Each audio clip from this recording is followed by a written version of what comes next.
Question number 10 দিয়েছে time and work থেকে, যেখানে বলেছে অবিনাশ, ভুবনেশ এবং চমন যথাক্রমে 20-30 এবং 60 দিনে একটি কাজ সম্পন্ন করে। যদি প্রতি তৃতীয় দিনে ভুবনেশ এবং চমনের সাহায্য পায়, তাহলে অবিনাশ কতদিনে কাজটি শেষ করতে পারবে। তো এখানে আমাদের ল্যাঙ্গুয়েজটা বলা আছে, অবিনাশ শেষ করে 20 দিনে, ভুবনেশ শেষ করে কাজটি 30 দিনে এবং চমন কাজটি শেষ করে 60 দিনে।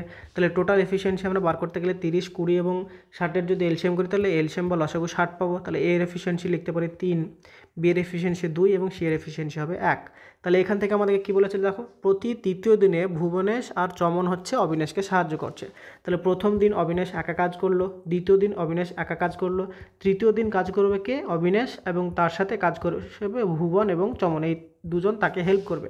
তাহলে এই যে আমরা তিনটে লিখলাম এই লাইনটা, সেটা কদিনের কাজ, এটা হচ্ছে প্রথম দিন, এটা হচ্ছে দ্বিতীয় দিন, এটা হচ্ছে তৃতীয় দিন। তাহলে এই কাজটা করতে আমাদের 3 দিন সময় লাগলো এবং 3 দিনের টোটাল কত কাজ হলো সেটা দেখব।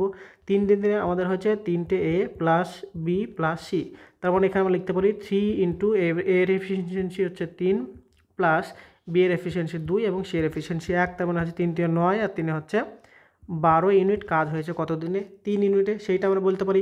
তাহলে 12 ইউনিট কাজ হয়েছে 3 দিনে, আর আমাদের টোটাল কাজ করতে কত হবে, 60 ইউনিট। তাহলে 12কে যদি 5 দিয়ে মাল্টিপ্লাই করি তাহলে আমাদের টোটাল 60 ইউনিট কাজ হচ্ছে। তাহলে দিনের এখানে আমাদের 3 দিয়ে মাল্টিপ্লাই করবো, তাহলে এখানে আমরা পাবো কত, টোটাল 15 দিনে কাজটি শেষ হবে, যেটা আমাদের অপশান নাম্বার 1 হয়ে যাবে এখানে সঠিক উত্তর।